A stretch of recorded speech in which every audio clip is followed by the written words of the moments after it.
प्रिय मित्रांनो, आज आपण पाहत आहोत ते म्हणजे फादर फेरेट ह्यांच्याद्वारे जे चमत्कार झालेले आहेत ते जगातील सगळ्यात जास्त चमत्कार आहेत।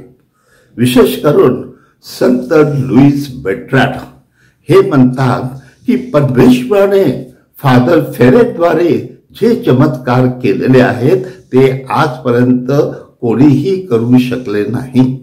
म्हणजे इतके चमत्कार त्याच्याद्वारे झालेले आहेत आणि त्यांच्या म्हणण्यानुसार की रोज जरी कमीत कमी 8 जरी आपण पकडले तरी 20 वर्ष त्यांनी चमत्कार केले आणि त्या 20 वर्षांमध्ये 58,000पेक्षा जास्त चमत्कार त्यांनी केलेले आहेत। कारण त्यानंतर आपल्याला काही लोक सांगत आहेत की हे चमत्कार फारच कमी आहेत, म्हणजे त्यांनी पुष्कळ चमत्कार केलेले आहेत। आणि माझ्या प्रिय बंधू भगिनींनो, आपल्या सर्वांना आज सांगण्यात येत आहे की विशेषतः त्याने 28 लोकांना मरणातून जिवंत केलेला आहे। त्याने वादळ शांत केलेला आहे। त्याने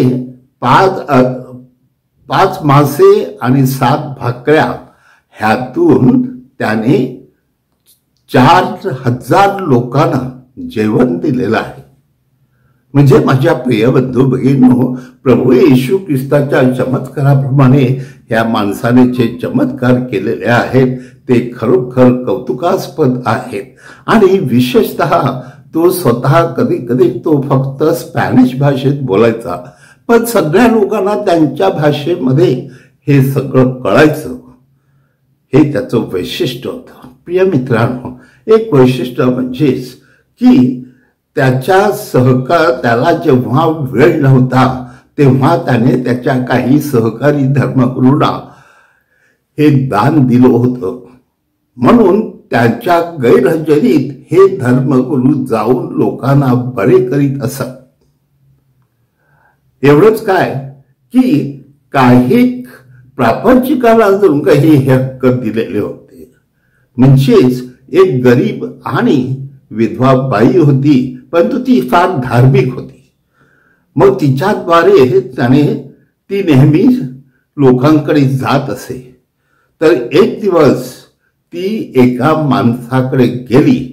विशेषतः आपल्याला दिसून येईल की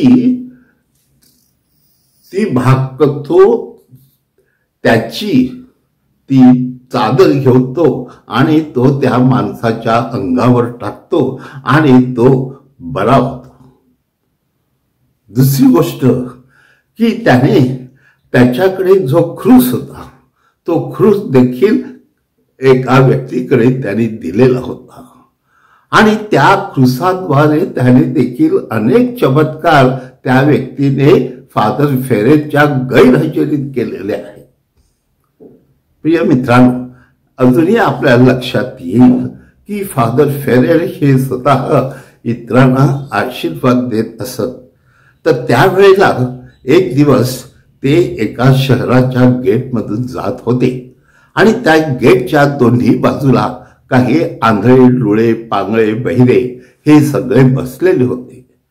फादर फेरेटने त्यांना पाहताच त्यांना आशीर्वाद दिला आणि आशीर्वाद दिल्यानंतर माझ्या प्रिय मित्रांनो, ते सगळेच्या सगळे बरे झाले आणि त्याने परमेश्वराचा गौरव करीत त्या शहरामध्ये प्रवेश केला आणि लोकांसमोर फादर फेरेटचा जय जयकार केला। हो माझ्या प्रिय मित्रांनो, एक गोष्ट आपल्याला ठाऊक असेल की विशेषतः त्याच्या समोर जे दुष्ट आणि जे क्रूर लोक येत होते त्यांना देखील त्याने आशीर्वाद दिला आणि ते अगदी दयाळू आणि नम्र झाले। अशा प्रकारचेही त्याने काही चमत्कार केलेले आहेत। हो माझ्या प्रिय बंधूंनो, आपल्याला ठाऊक आहे की हा मनुष्य जन्माला येण्या अगोदर म्हणजे त्याचा जन्म 1345 साली झालेला होता, 1350 साली झालेला होता आणि त्यावेळेला त्याची दुसरी भावंड होती. परंतु ज्या वेळेला ह्याचा जन्म होणार होता त्यावेळेला मात्र त्याच्या आईला कोणत्याही प्रकारच्या प्रसूतीच्या वेदना झाल्या नाहीत. हाच एक मोठा चमत्कार होता. त्यानंतर माझ्या प्रिय मित्रांनो, जेव्हा तो एक छोटा होता, बाळ होतं, एक 8-10 महिन्याचं, त्यावेळेला त्यांच्याकडे मोठा दुष्काळ पडला होता आणि पाऊस पडत नव्हता. आणि हे बाळ फक्त 8 महिन्याचं होतं. त्याने त्याच्या आईला सांगितलं, जर लोकांनी मला मिरवणुकीत शहरात नेलं तर आपोआप पाऊस पडेल. ते छोटंसं बाळ, पण त्या आईने ते ऐकलं. तिने जाऊन त्या शहराच्या नगरसेवकाला, ज्याला जो अध्यक्ष होता, त्याला जाऊन सांगितलं. मग त्याने तिला मान्यता दिली. त्याने एक मिरवणूक आयोजित केली आणि त्या मिरवणुकीमध्ये हिने ते बाळ आपल्या बँकेत घेतलं. आणि आश्चर्याची गोष्ट अशी की ती मिरवणूक संपण्या अगोदर जोरजोरात पाऊस सुरू झाला आणि त्या लोकांनी खरोखर त्या ठिकाणी चमत्कार पाहिला. माझ्या प्रिय बंधू भगिनो, असे काही थोडके मी तुम्हाला सांगितलेले आहेत, परंतु त्याच्या जीवनावरती हजारो असे जे चमत्कार आहेत, ही केवळ परमेश्वराने त्याला दिलेली देणगी आहे. म्हणजे जन्मा अगोदरपासून मरेपर्यंत त्याने आणि मेल्यानंतर सुद्धा त्याने जे चमत्कार केलेले आहेत ते आजपर्यंत जगात प्रसिद्ध आहेत. आणि म्हणून माझ्या प्रिय